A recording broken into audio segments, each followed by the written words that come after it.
Hey, before we get started and jump in, I just wanted to let you know that in a short while, Udemy is going to be asking you for a review. It's a little too quick for my taste, actually way too quick, because there's so much to the course that is offered, and there's so much more information that we're going to go over that when they ask the review, it's really the most absolute inopportune time. So, when it comes to that point, if you have enjoyed the course, and of course think that everything's enjoyable, you've gotten your money's worth at that point, then leave a review, fine.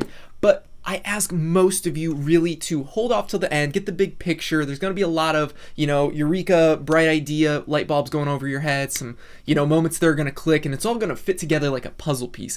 And again, once you really know most of what we're going over, the best stuff is really covered at the end. So that's the second time that they're going to be asking you. Once you've completed 100% of the course, that's really the best time to leave your review.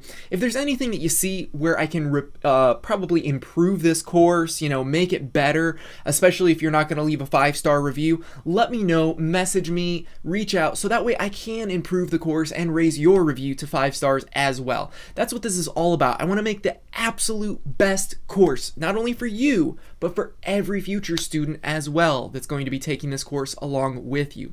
So, with that being said, let's go ahead and jump on in, shall we?